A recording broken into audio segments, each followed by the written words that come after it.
All right, everybody, welcome back to the Horn Takes podcast, your very rough around the edges Texas sports talk destination. I'm your host, Sean Redfern. It's been a couple weeks. We're back. It's Friday. We had to miss last week because we had a road trip for high school baseball. This week we are playing here in town. Still alive. I believe it's the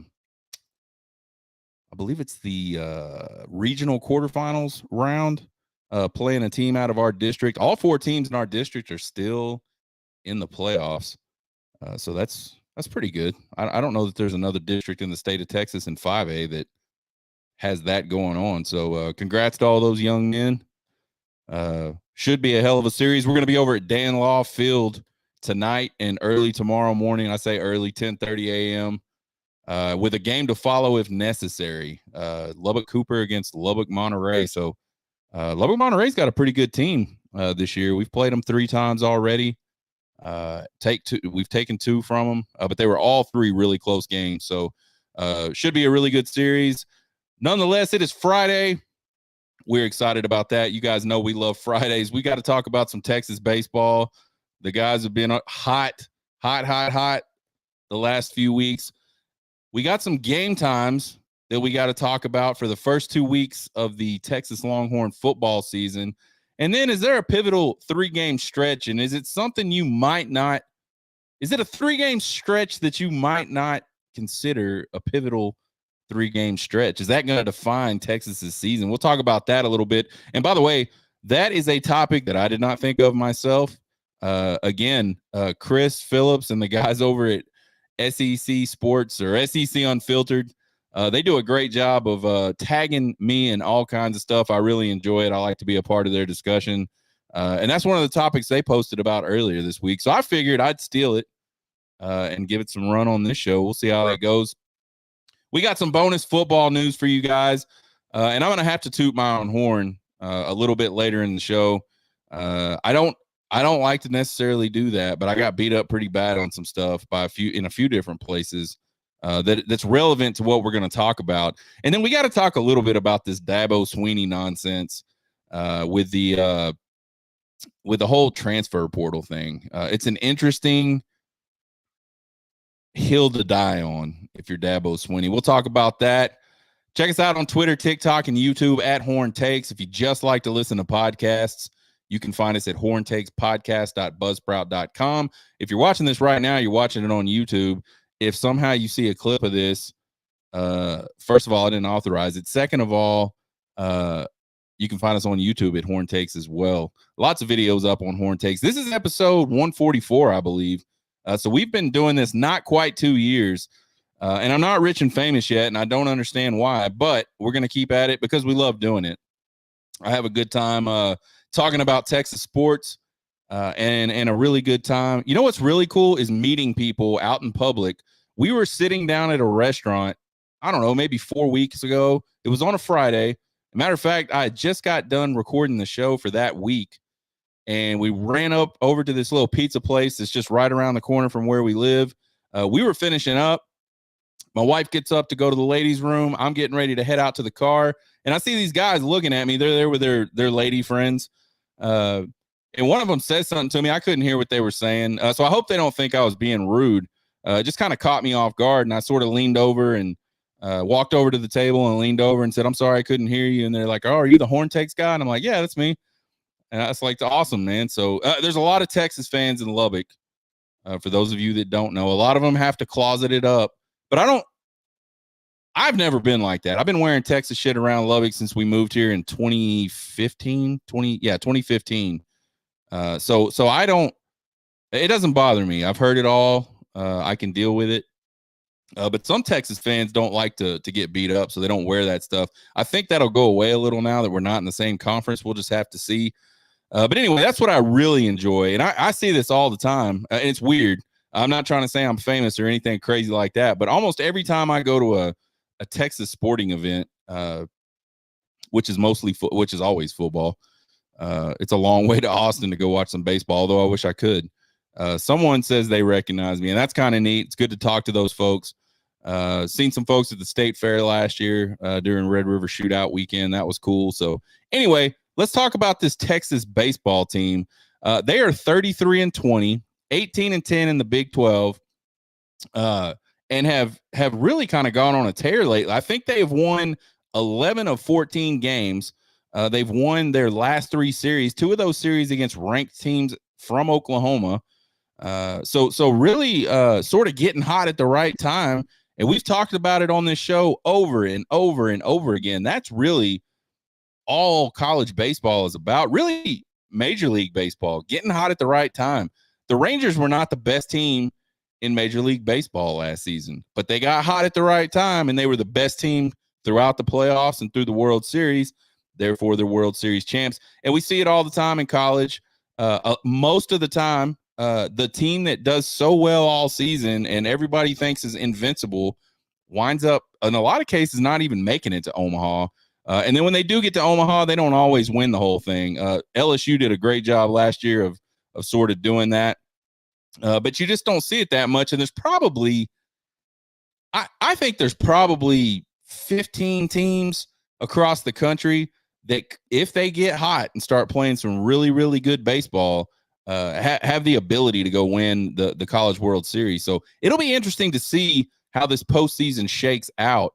They go up to Okie State. They win the first 2 games, which is something they haven't done very much of. They usually, at least up until that point, have lost the Friday game.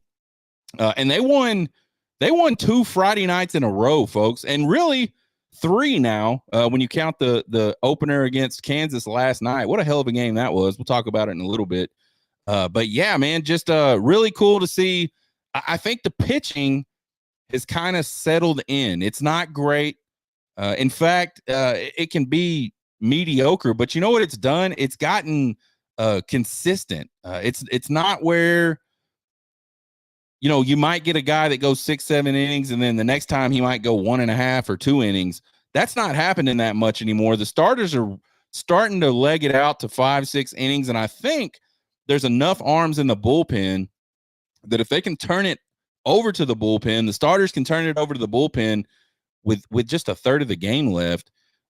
Generally, it's a pretty good thing for Texas baseball. So been really good. You know, Max Ballou has been a guy that's just been smashing the baseball. That dude hits the ball hard. It is fun to watch him hit because he just absolutely crushes the baseball.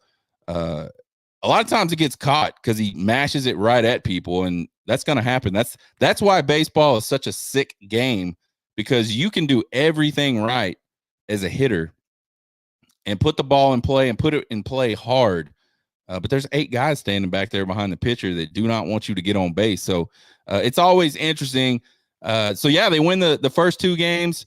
The third game of that Okie State series, they didn't look that great. You know, it is what it is.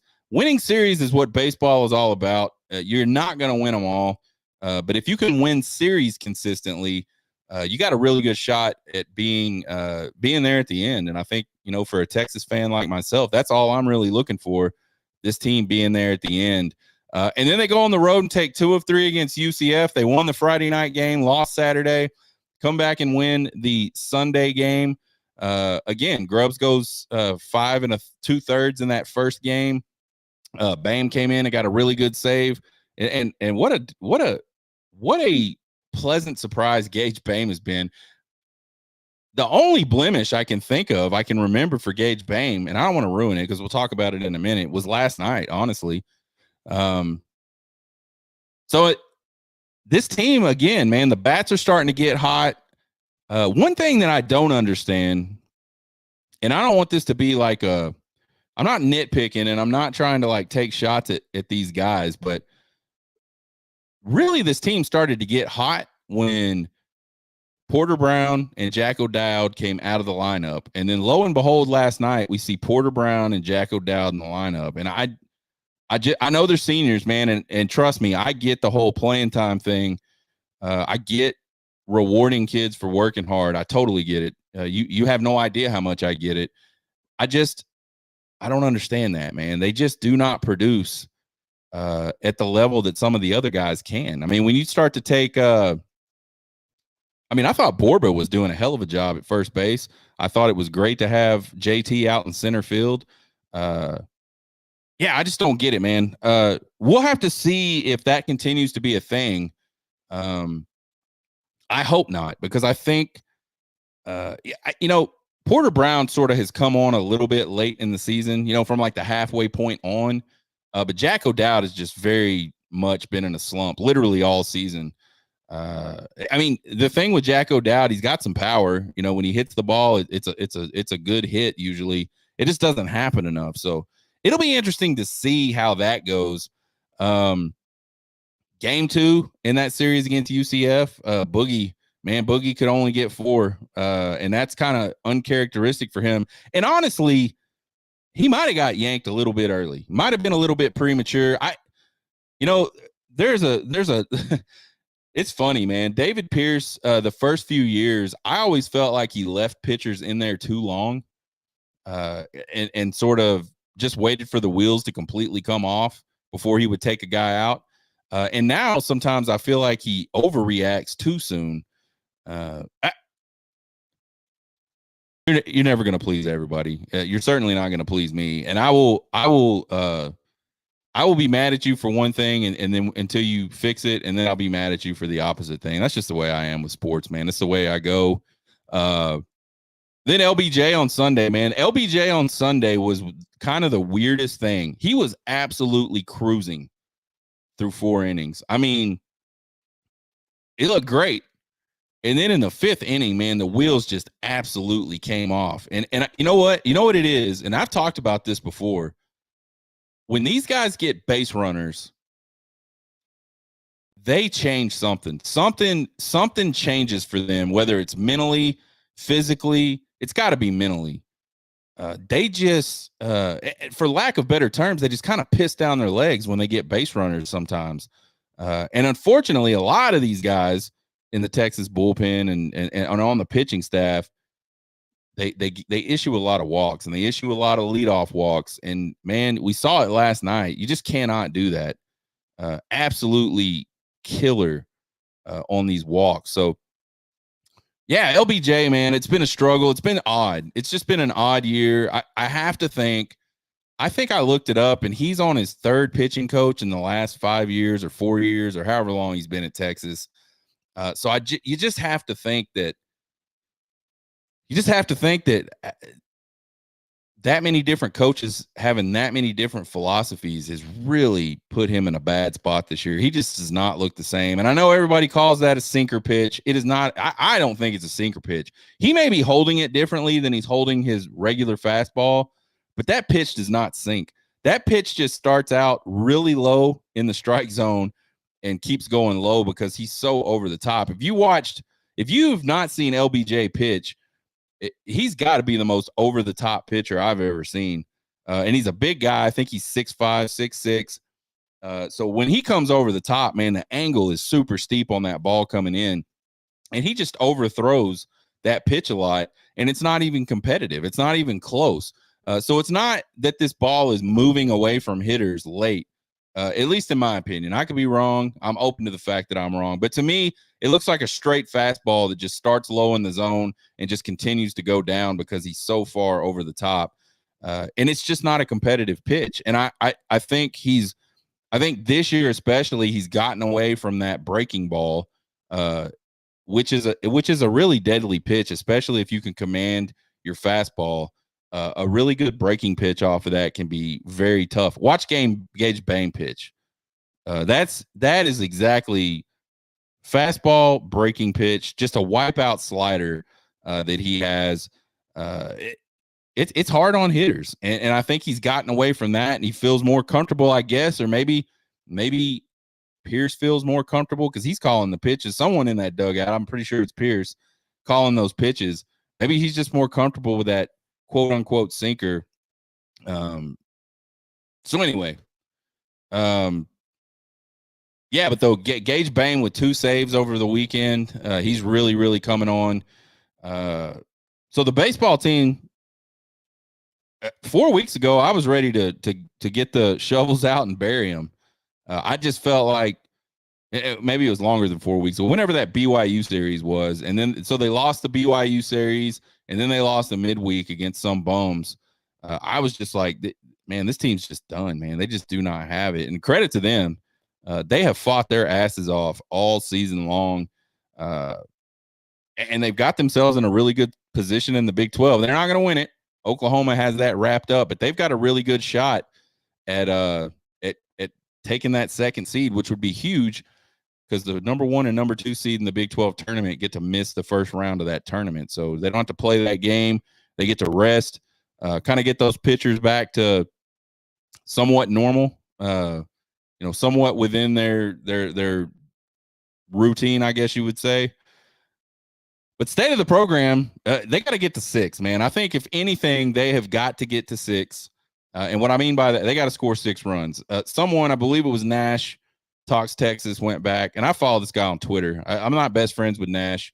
I just follow him on Twitter. He has a lot of cool stuff that he puts out there statistics-wise. And so he posted something a while back. Their record when they get to 6 is almost unbeatable. And when they don't, they almost cannot win games. So this team offensively really has to be there. And we've been saying that. We've been saying that this team's got to gorilla ball their way through whatever postseason they go through. And I still believe that. But again, kudos to those guys, man. They fought really hard all season. I think, again, man, much like last season, the pitching has sort of been the bugaboo for this team all season long. And I think a lot like last year, it's gotten a little more stable towards the end of the year. I don't think so. Last year at the end of the season and headed into, the regionals, it was really good. Like the pitching had kind of become, I wouldn't say a strength of the team, but it was like, it was holding its own, right? It was doing its part. And I don't think this year's pitching is quite there yet. But again, it's good. It's good enough, especially if the bats are on, which they generally are. That's one of the best offensive teams we've seen at Texas. So we'll just have to see, man. They're in the postseason. I'm not saying they couldn't play themselves out of the postseason, but it would have to be sort of an epic meltdown for this team to miss out on the postseason at this point. And I've seen them as high at D1 baseball's latest projections for the tournament. They're a 2 seed, and they're a 2 seed in that College Station regional, which for me, I don't like that at all. I don't mind playing Texas A&M. I think it would be great for baseball. It'd be great for the rivalry. I just think it's a bad draw. I just think in general, if you're a 2 seed, you want to be moving up the ranks as a 2 seed as much as you can, so you're not playing those 1 through 8, the number 1 overall seed guys, the super regional hosts. You don't want to be playing those guys in the regional if you can get away from it, So Texas A&M, I think at this point in these projections, it's fallen down to the 4th seed overall. Still a really good baseball team. They struggled. I think they've lost their last 2 SEC series. They got a win last night against Arkansas on a freaking bases loaded walk. 0-0 game going into the 9th inning for those guys, or going into the bottom of the 9th for those guys. So we'll see. I don't know. I think that's the first. That is the first game that Arkansas has lost, and I forgot the kid's name, but their ace. Has not lost a game all season. He's probably gotten no decisions, but he hasn't lost until last night. So yeah, A&M's a hot team. You want to try to avoid that. You want to get into the 9 through 16 teams, and those are teams that Texas has actually gone and beaten. Those types of teams, so beaten in series. So anyway. We'll have to see. They're definitely not going to play themselves into a top 16 type thing where they're hosting a regional. So that ain't going to happen. So they're going to go on the road. And if they make it to Omaha, they're going to have to go on the road twice to do it. So it'll be interesting to see how all this plays out. Man, I don't know. If you would have told me 5 weeks ago this team would be a 2 seed, I would tell you you're freaking crazy. I was just sitting there going, man, they're not even going to make it at this point, just the way they're playing. So shows you how much I know. I am not immune to the emotions and sort of hysterics that fans go through. Some fans, not all fans, but most fans, I think the definition of fans is people that are fucking ridiculous, and I can be that way, especially about Texas sports. So I'm not immune to that, but man, I was just, this is rough. KU series. KU came in last night 28 to, what is it, 28 and 19, 14 and 13, or no, 15 and 12 in Big 12 play. They were 29 and 18 on the season. So they got a new coach a couple years ago, and he has done a really good job with that program. They've gotten much better since he got there. And I'm not saying Kansas by any means is a powerhouse team, but they've got a good record. They play solid baseball, and that Texas win last night was a wild one. You saw, I think Texas had a 2-0 lead. Then it became and it was like 2-1 or something like that, or I don't even know, man. That game was so crazy. I don't even remember exactly. All I know is not a lot of scoring in that game headed into the 9th inning. And the funny thing was Texas hitters had hit a few balls last night that coming off the bat, I kind of said to myself, that's gone. And for whatever reason, I think it was really moist in the air last night in Austin, which it is a lot anyway, but they just had some really bad storms earlier that evening, that afternoon. So I think the air was heavy. It wouldn't surprise me if it was a little cool down there. And that stuff just crushes a baseball. I don't know which direction the wind was blowing, but and it may not have been blowing at all. But anyway, the balls were just dying. A lot of really hard hit balls that maybe on a nice sunny afternoon are getting out of the park pretty easily. We're just dying about the warning track. And so this kid comes in for KU, and somehow, man, I don't even know what happened exactly. There was a couple guys on base, or one guy on base. Kid from KU just absolutely smokes one over into the Yeti yard. So a pretty good pop. And I was like, "There's no way that just happened." I freaking posted on Horns 24/7 in the little game thread. Like, there's no way that just happened, because Texas, despite the fact the score wasn't, they didn't have a big lead at all, but they had the lead the whole game, and it just looked like, there was never really much of a doubt that they were gonna figure out a way to pull it off. Gabe Bain was the pitcher. He had come in the 8th, and he was trying to close it out in the 9th. And he just doesn't give up home runs. And he hung a slider, it looked like, and the kid put it out. Kudos to him. And so we're going into the bottom of the 9th, down 4-2, I believe, maybe 3-2. Yeah, 3-2.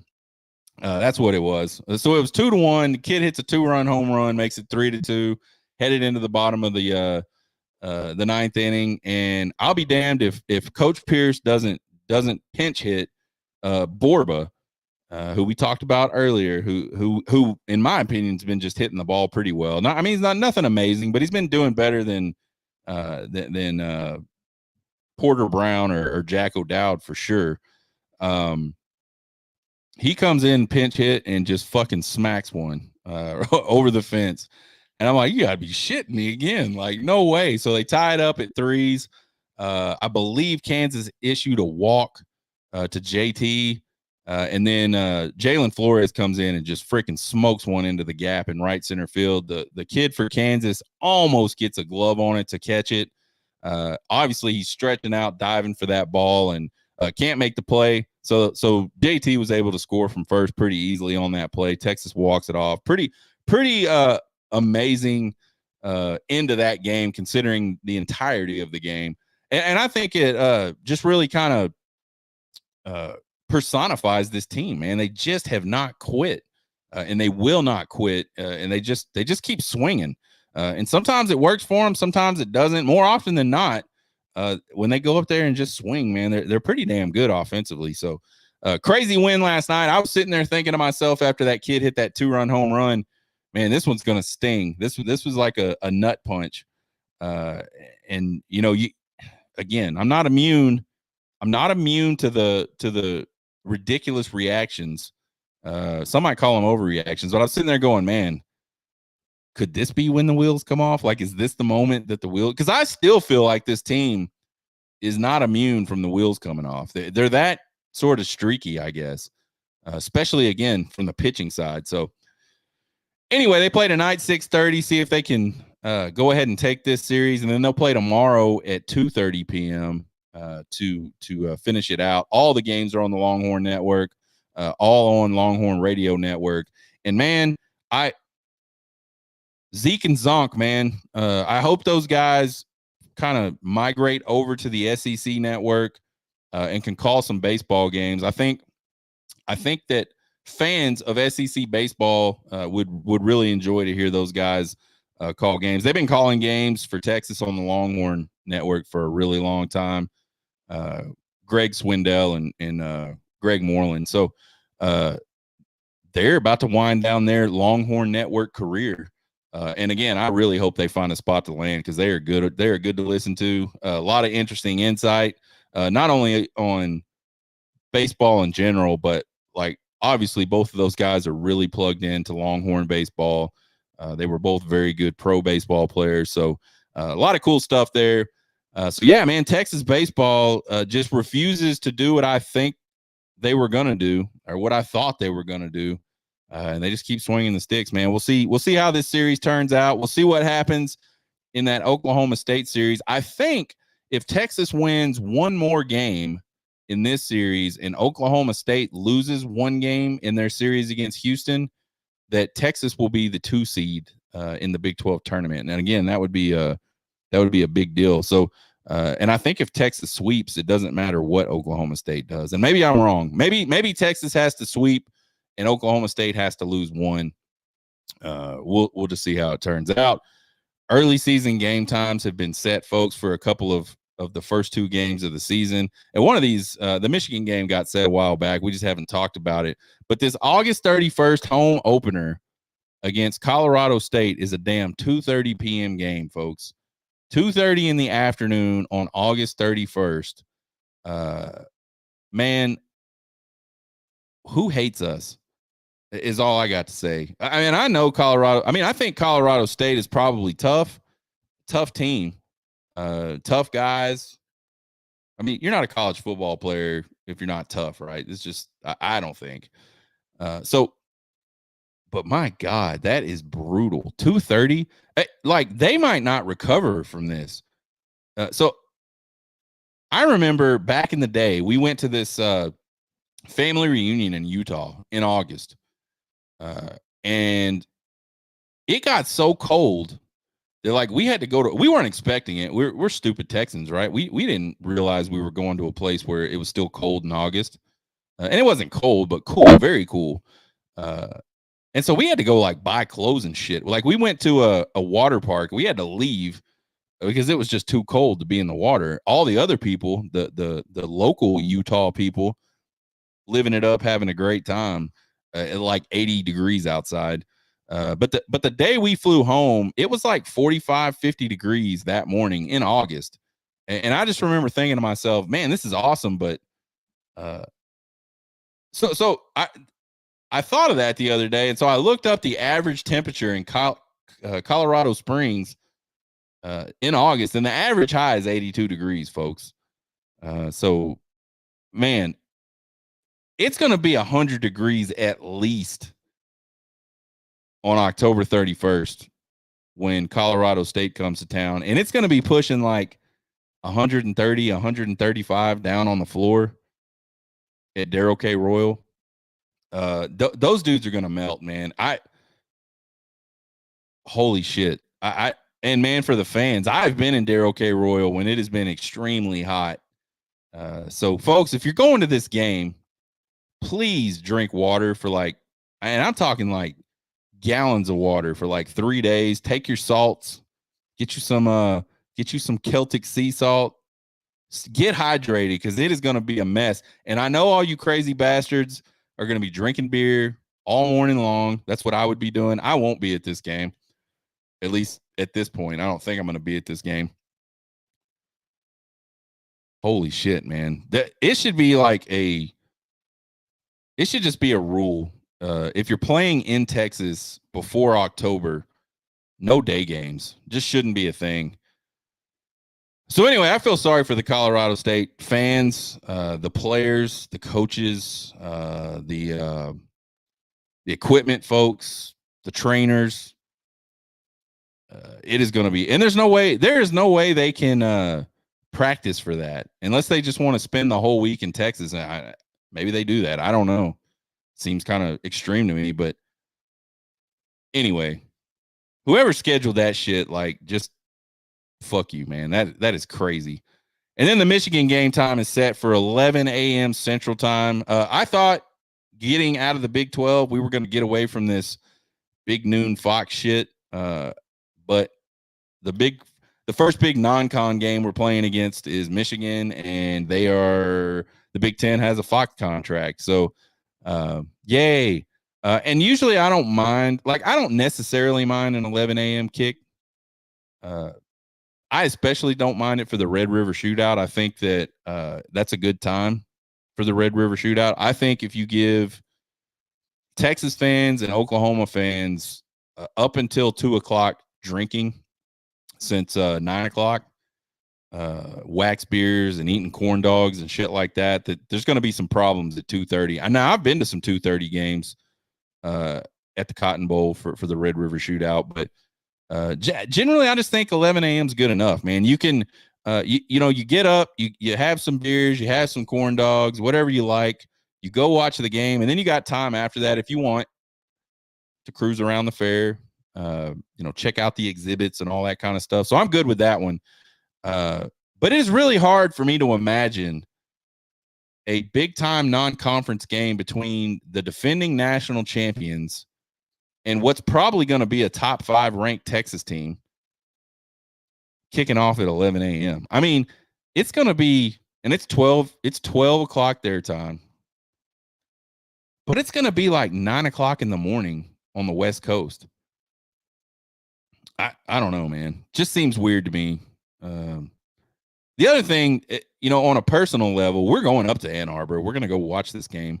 Always been one of my bucket list stadiums to go check out the Big House. So we're going to do that. And I was really hoping to kind of be able to spend some time checking out the game day atmosphere in Ann Arbor.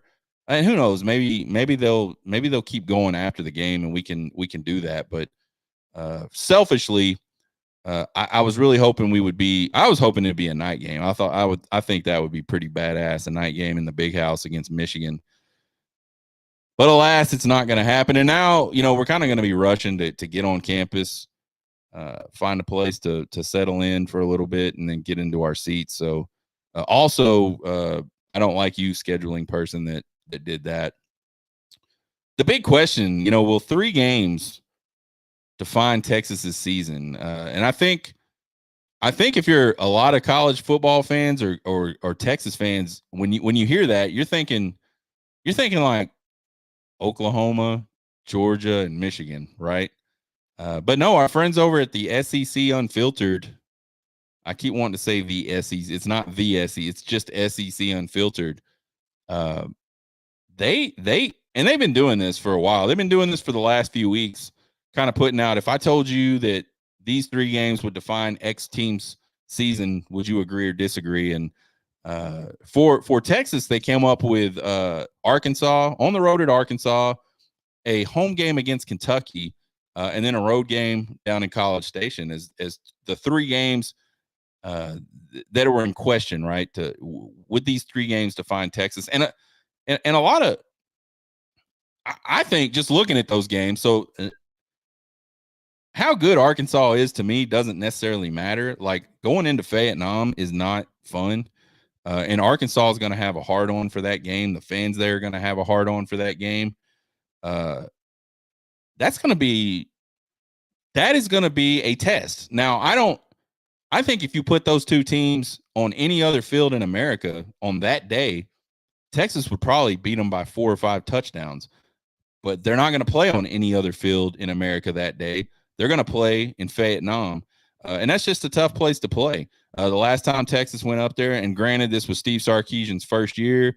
Granted, he didn't have the guys, especially in the trenches, that he wanted to have. But Arkansas put it on Texas. And so the welcome to the SEC shit, like, kind of took flight at that point. And then a home game against Kentucky. Now, and Kentucky's not a great team. I kind of like Kentucky. To me, is kind of like Texas Tech of the SEC. Like, they're never going to win anything in the SEC. They're never going to be the SEC champions in football. They're just not. And until maybe this year or going forward with the realignment, now that OU and Texas are out, Texas Tech never win in the Big 12. They might have a shot now. I don't know. But it just wasn't going to happen for them. But they damn sure could mess up somebody else's season. And I think what Mark Stoops has built there is the kind of team, just the kind of team that's real blue collar, and they're a running team, and they're just gonna find ways to win some games that they shouldn't necessarily win. I mean, they've beat ranked Florida teams the last 3 seasons, and I know that last year's Florida team was not all that great. I don't even think the one that was before it was all that great. But they're beating ranked teams, and they're playing against other. I mean, they beat Louisville last year at the end of the season. It kind of dorked things up for Louisville. So, yeah, I just think these road games at Fayette Nam and this road game in Colleyville, it's going to be pretty hostile, and lots of bad blood. I mean, these Aggies have been waiting since 2011 to sink their teeth into some Texas, and they're going to get to in College Station. And that place has changed significantly since 2011. They've pumped a lot of money into that stadium. The fan base has kind of gone ridiculous with the SEC stuff. So I just think I get where they're coming from. I understand why they're picking that set of 3 games. And here's what I think they were getting at. I think what they're getting at, and remember, no, he didn't say, SEC Unfiltered did not say, are these the 3 toughest games on Texas's schedule? I saw a lot of responses saying these are easy games. They'll be 3-0, 2-1 at worst. Most responses were like that. And I don't think that's what he was saying. He's not saying these are the 3 toughest games. What he's saying, or what the question he posed was will this 3-game stretch define Texas's season? And I think it could, and here's why. Texas has a lot of front-loaded tough games. They've got Michigan the second week of the season. They play a few more games, and then they got Oklahoma in the Red River Shootout, and then they got Georgia at home. So around the midway point, and you look at the schedule, and you just look at the schedule and what the teams were last year, their 3 toughest games are gone after that sort of mid-year point, right? What if they go through that? What if Texas somehow manages to make it through that beginning part of the schedule? They make it to the midpoint, say they're undefeated, or maybe they've just a 1-loss team at that point. Right at that point, they're still firmly in the college football playoff. They're firmly in command for the SEC, having a shot at the SEC championship. And you look at the rest of their schedule, and there's not much to it. But that stretch of 3 games, not only is it that those teams aren't great, at least we don't expect those teams to be great next season, but there's those 2 tough road games with a game at home sandwiched in between against a pretty, like a dangerous team, like a Texas Tech dangerous team. We can sneak up on you and beat you when we shouldn't. So I think that's kind of what prompted SEC Unfiltered's question more than thinking that those were tough games. So I think it could define their season. They could, let's say they're undefeated at the halfway point, or 1 loss, whatever you're comfortable with. They're that record, but they're in command, and they kind of go into that stretch at the end of the season kind of thinking they got it all wrapped up, and they don't play well. They could lose 1 of those games. They could lose 2 of those games. Or this could be the stretch of the season where they pull their pants on, lace up the boots, and go finish. So I don't think the question's that far out of line. And I know that SEC Unfiltered they're doing this for all the teams. It's the games you don't think. But I think there's a little bit of sort of insight and truth into that 3-game stretch, and that's why they brought it up. We'll see. We'll see. I would certainly hope that if Texas is in that type of shape heading into that stretch, that they would take care of business in that stretch.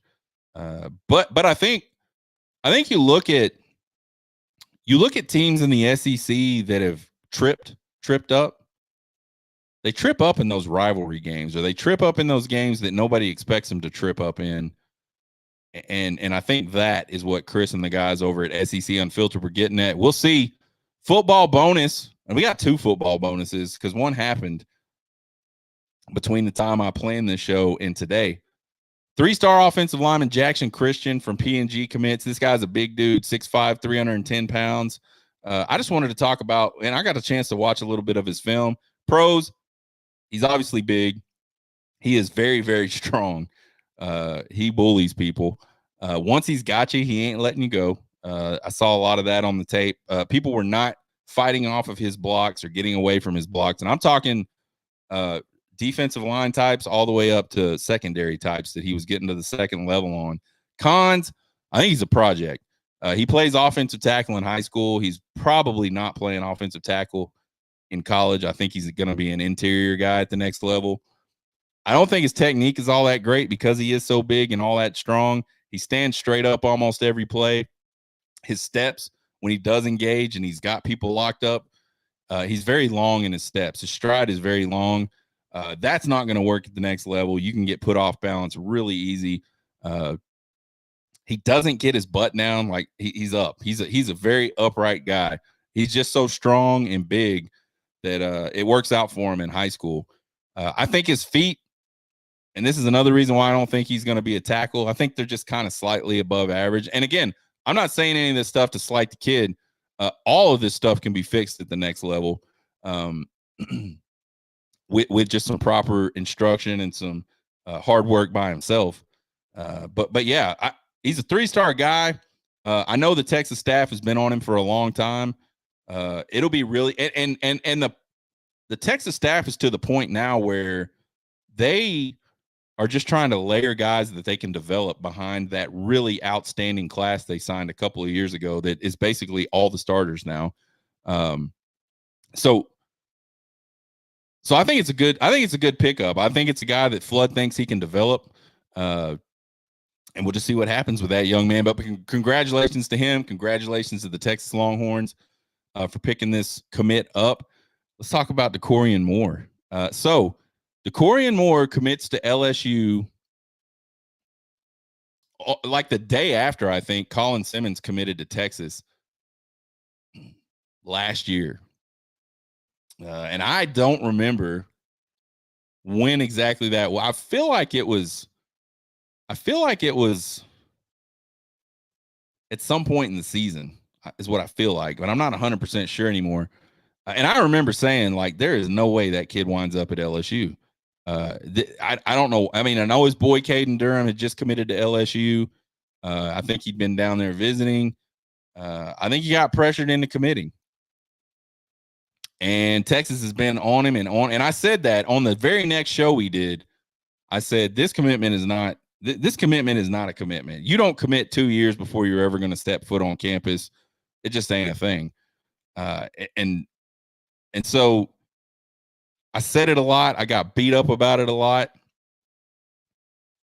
But I always had this feeling that he was going to wind up at Texas. And now he has not committed to Texas. But today, or maybe last night, he decommitted from LSU. And he said that his commitment is not open anymore, which would lead you to believe that he already has an idea about where he's going to commit to. He's not going on this Oregon visit that everybody's been talking about. So it looks like, and maybe we could get bamboozled, it's happened before, but it looks like the nation's number one wide receiver, DeCorian Moore. And by the way, if you haven't seen this guy play, holy shit. That I just find it amazing that Atascocita managed to beat Duncanville twice this season in the 4x100, because that Duncanville team just has some amazing speed. Obviously, that Atascocita team has some good speed and good exchanges as well. I saw, while we're talking about track, I saw a graphic the other day that said Atascocita, their varsity sprint relay team would have been the Big Ten champs this year. Just fucking amazing. 39s these guys are running. It is insane.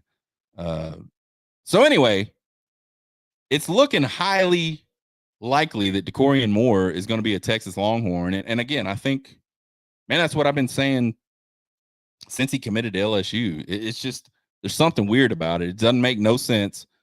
He's going to wind up at Texas, and he did. Or he didn't. He didn't yet. We think he's going to. So I'm really excited about that, man. The wide receiver talent that Steve Sarkisian is bringing in,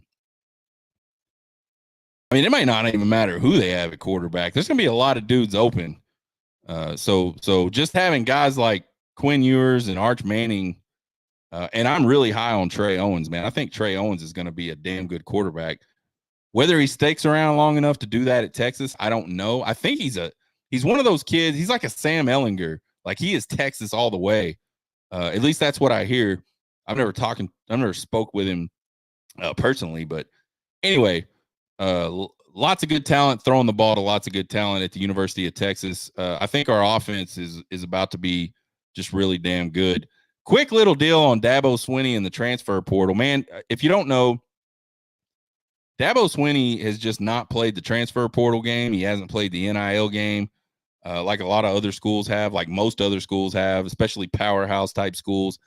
And a lot of people, I'm probably one of them, feel like that's why Clemson hasn't been that good over the course of the last couple years.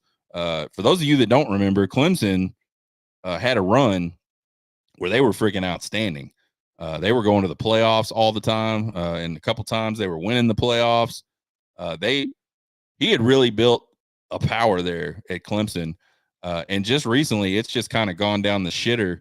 And I think his attitude towards the portal is part of the reason why. And he gets asked about it all the time, and I'm sure what prompted this comment was getting asked about it. And he just said, quite frankly, there's not a lot of players in the portal that are good enough to play at Clemson. And I think technically that's right. Most players in the portal, and I think that's exactly what he said, was most players in the portal aren't good enough to play at Clemson, which is not a lie. Most players in the portal don't even find another college to go play at. So obviously they're not good enough to go play at Clemson. But this was like a Dabo Swinney typical little sneaky way to just avoid the question and avoid the topic altogether. You know, you say something that's true, hoping it'll shut people up, and they'll just kind of move on. It was a major deflection, dude. Dabo Swinney, if you see this clip, like, you're gonna have to start messing with the portal. You're gonna have to start messing with NIL. I think there are certain positions in college football that you can homegrown, and it's better that you homegrow. But you got to play the portal, because all these teams, not all these teams, a lot of these teams, the big time portal players that are getting these really outstanding, but small. I mean, I'm not talking Colorado that's bringing in like 30 guys every year out of the portal. I'm talking about Texas, Alabama, Georgia, Ohio State, Oregon. These coaches, these programs are getting better with just a few ads every offseason, and they're building like these super freaking teams. I mean, there's guys, Adonai Mitchell caught touchdown passes in all 4 playoff games he played at Georgia. And he was a Texas Longhorn for a season. So that's the type of talent that some of these coaches are bringing in. You're going to get left behind, Dabo. And I don't care about Dabo. If he gets left behind, I don't care. I'm just sick of hearing about it. Like, dude, we get it. You don't want to do the portal. You don't want to do NIL. That's not what you want, but that's the world you live in. And if you don't adapt, Dabo, you're going to sink. Join us next week. We'll talk more Texas baseball. By the time we do our show, the Big 12 tournament will be going. I think they start Tuesday, finish Friday or Saturday, something like that. So we'll talk about that. We may have some high school baseball next weekend as well. Don't know what the schedule will look like, but we'll do a show. Check out the podcast anywhere you listen to podcasts. Check us out on Twitter, TikTok, and YouTube at Horn Takes. Follow and subscribe. Won't cost you guys a thing. We appreciate the support.